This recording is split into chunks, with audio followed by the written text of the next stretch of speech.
big news in the world of student loans. The Fresh Start program is coming to an end. It's been on for a year, and a lot has happened in this year. So let's take a look at what's going on with federal student loans and how it could be affecting you. Hi, this is Consumer Protection Attorney Bill Clant, and I've helped thousands of consumers deal with credit reporting, debt collection, and all kinds of other consumer-related issues. What we'll cover in this video, we're going to take a look at federal student loans, how to know if you've got one, about the Fresh Start program, and about the changes that have happened this year that are important for federal student loan borrowers. Okay, so first things first, how do you know if you've got a federal student loan? Look, this can be confusing. It took me a long time to get my head around it.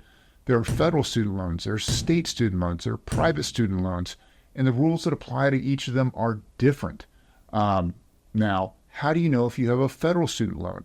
The easiest way to tell is to see who is servicing your federal student loans. There are student loan servicers who only service federal student loans. Some of those are Ed Financial, ECSI, Default Resolution Group, CRI, Nelnet, which now goes by Sloan, S-L-O-A-N, no E on the end, Sloan Servicing, Navient, Mohila, Aid Advantage.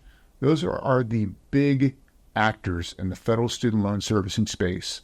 And if they are the person you're making your payments to or receiving letters from, then odds are you have a federal student loan. Now, there may be a couple of other services out there that I didn't cover, but those are the big ones. Okay, let's talk about the Fresh Start program. A year ago, the federal government enacted the Fresh Start program, which was to help student loan borrowers recover from the COVID-19 pandemic. During the pandemic, lots of folks fell behind on their federal student loan payments. There was a lot of talk about federal student loan forgiveness. There was a lot going on. Well, that ended up with the Fresh Start program coming into effect. And what it prohibited was these student loan servicers, federal student loan servicers that I just mentioned, from reporting delinquencies on your credit report. This was to encourage you to make payments, encourage you to get current on your student loans. And that program, that Fresh Start program, lasted for 1 year. That program is coming to an end October 1. I'm making this video on September 25th, so about the time this goes live, that will be ending. And now, federal student loan servicers can report defaults on your credit report. But something has changed in this year, and that is your ability to sue the federal government. Now, federal government and state governments have laws that prevent you from suing them. These sovereign immunity laws say that you can't sue the federal government or your local state government for any number of reasons. And now this is on a statute by statute type basis. And there was an important case that got considered by the United States Supreme Court, and they made their opinion early in 2024. That case is Kurtz versus USDA. We'll talk about it quickly. Mr. Kurtz had a mortgage with the USDA. Yes, apparently the USDA does issue mortgages. He'd paid off his mortgage completely, and the USDA was now reporting him as delinquent in his payments, that he had not been making payments. They didn't register that it had ended. He disputed it with the USDA and disputed it with the credit bureaus. It was not resolved, so he sued the USDA.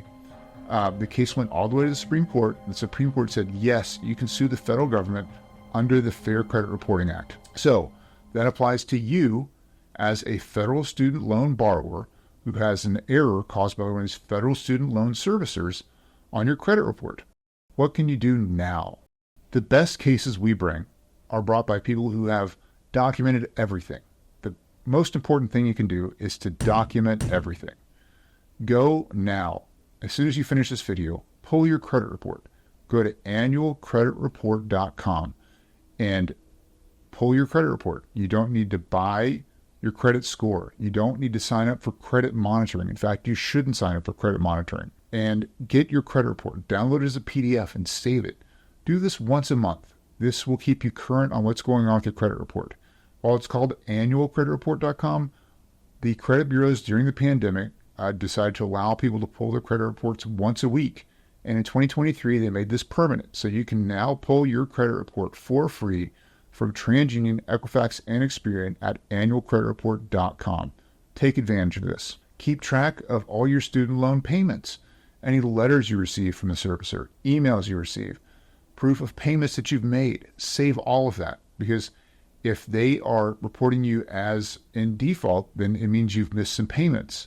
They'll have to prove you missed the payments. But if you can prove that you made all the payments, then you can prove the reporting is inaccurate. So save copies of all your payments, whether it's a screenshot of the payment made or email showing that you've made the payments. Save all of that. Understand your loans. Make sure you're meeting all the requirements you're supposed to and have to of your loans. And then act quickly on errors. If you see something in your monthly check or your credit report that's wrong, send a dispute letter. Add the proof that you've made your payments on time and in full. Send it to TransUnion, Equifax, Experian. Now, the way the Fair Credit Reporting Act works, it's kind of funny. Okay, if you have a student loan servicer who is reporting erroneous information in your credit report, you can dispute it with the furnisher or the servicer, but that won't create liability under the Fair Credit Reporting Act. To create liability under the FCRA, you have to send the dispute to the credit bureaus, who then send to the servicer. Servicer goes back to the credit bureaus, and then the credit bureaus get back to you. So send your disputes to the credit bureaus. You can also send to the servicer, but be sure to include the credit bureaus. All right. Thank you for watching this video. If you're not dealing with this issue and you know somebody who is, please send them a link to this video. Forward this on to them. We want you and the people you care about to be informed about these issues. If you made it this far, you are awesome. Thank you for watching this video. And hey, we look forward to talking to you soon.